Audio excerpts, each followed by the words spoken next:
Hello and welcome to day 273 of the Orthodox Study Bible in 1 Year podcast.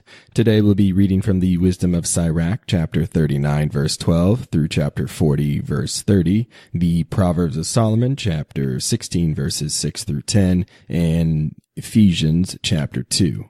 Let us begin with the Wisdom of Sirach, chapter 39, verse 12. I have yet more to tell, and I will describe it in detail, for I am filled like a full moon.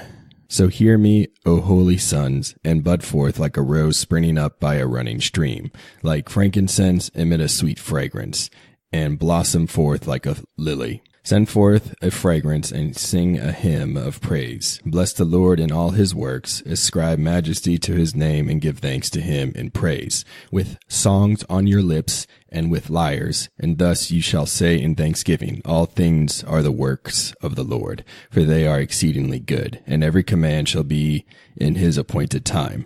No one can say, what is this? Why is that? For every question will be answered in his appointed time.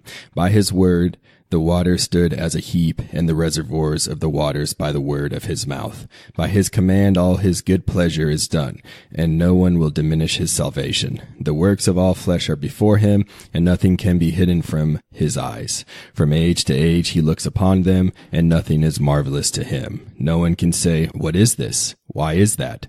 For all things were created for their uses. His blessing covers the dry land like a river, and drenches it like a flood. As he turns fresh waters into salt, so the heathen will inherit his wrath. As his ways are straight to the holy, so they are an occasion of stumbling to the lawless. As from the beginning good things were created for the good, so evil things for sinners. The basic needs of a man's life are water, fire, iron, salt, and wheat flour, and milk, honey, the blood of the grape, olive oil, and clothing. As all these things are good for the godly, so they turn into evil for sinners. They are spirits created for vengeance, and in his anger they strengthen their scourges. In the time of consummation they will pour out their might and appease the wrath of him who made them. Fire, hail, famine, and death, all these things are created for vengeance. The teeth of wild animals, scorpions, and snakes, and the avenging sword that drives the ungodly to destruction. They shall be glad at his commandment, and be prepared for his service on earth. And when their times come, they will not transgress his word. Therefore from the beginning I was determined and resolved, and left this in writing. All the works of the Lord are good, and he will supply every need in its hour. No one can say, this is worse than that, for all things will be well-pleasing in their time. So now sing praise with all your heart and voice, and bless the name of the Lord. Wisdom of Sirach, chapter 40, verse 1. Hard work was created for every man, and a heavy yoke for the sons of Adam, from the day they come forth from their mother's womb until the day they return to the mother of all. The conception of things to come and the day of death trouble their thoughts and cause fear of heart, from the one sitting on a glorious throne to the one humbled in earth and ashes, from the one wearing purple and a crown to the one clothed in burlap. There is anger, envy, trouble, and unrest, and fear of death, and fury and strife. When it is time for rest on his bed, his night of sleep alters his knowledge. He gets little or no rest, and afterward in his sleep, as though on a day of watch, he is troubled by the vision of his heart. Like one who escapes from the face of battle, in the exact time of need he awakes and is amazed there was nothing to fear. With all flesh from man to animal, and upon sinners 7 times more, there will be death and bloodshed, strife and the sword, distresses and famine, and ruin and affliction. All these things were created for the lawless, and because of them the flood came. Whatever comes from the earth returns to the earth, and whatever comes from the waters returns to the sea. Every bribe and wrongdoing will be blotted out, but faithfulness shall stand forever. The wealth of the unrighteous will dry up like a river, and sound forth and cease like great thunder in the rain. A generous man will rejoice, but transgressors will come to ruin. The offspring of the ungodly shall not grow branches, for they are unclean roots on a hard rock. Weeds growing by any water or river bank will be plucked out before any grass. Grace is like a paradise and blessing, and almsgiving endures forever. The life of the self-reliant and the worker will be sweet, but he who finds A treasure is better off than both. Having children and building a city establish a name, but a blameless wife is accounted better than both. Wine and music gladden the heart, but love of wisdom is better than both. The flute and harp give sweet melody, but a pleasant tongue is better than both. The eye will desire grace and beauty, but the green shoots of grain are better than both. A friend and companion meet at an appointed time, but a wife meeting with her husband is better than both. Brothers and help are for a time of affliction, but almsgiving rescues better than both. Gold and silver will make the foot secure, but counsel is esteemed more valuable than both. Wealth and strength will lift up the heart, but the fear of the Lord is better than both. There is no loss in the fear of the Lord, and with it there is no need to seek for help.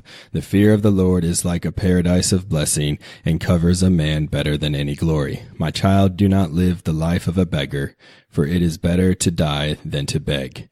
When a man looks at another's table, he is living an irrational life.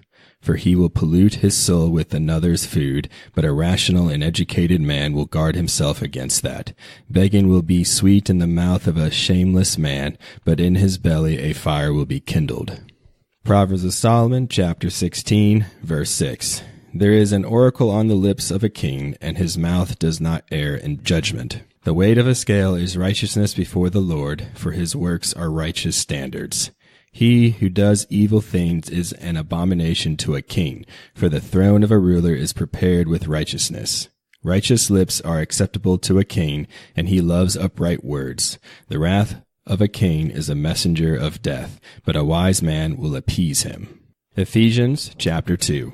And you he made alive, who were dead in trespasses and sins, in which you once walked according to the course of this world, according to the prince of the power of the air, the spirit who now works in the sons of disobedience, among whom also we all once conducted ourselves in the lusts of our flesh, fulfilling the desires of the flesh and of the mind, and were by nature children of wrath, just as the others. But God, who is rich in mercy, because of his great love with which he loved us, even when we were dead in trespasses, made us alive together with Christ. By grace you have been saved, and raised us up together, and made us sit together in the heavenly places in Christ Jesus, that in the ages to come he might show the exceeding riches of his grace and his kindness towards us in Christ Jesus. For by grace you have been saved through faith, and that not of yourselves, it is the gift of God, not of works, lest anyone should boast.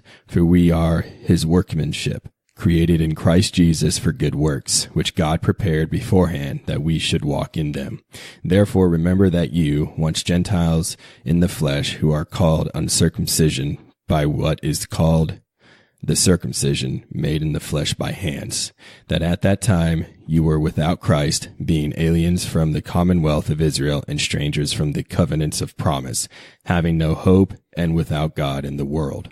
But now in Christ Jesus, you who once were far off have been brought near by the blood of Christ. For he himself is our peace, who has made both one and has broken down the middle wall of separation, having abolished in his flesh the enmity, that is, the law of commandments contained in ordinances, so as to create in himself one new man from the two, thus making peace, and that he might reconcile them both to God in one body through the cross, thereby putting to death the enmity. And he came and preached peace to you who were afar off, and to those who were near. For through him we both have access by one Spirit to the Father.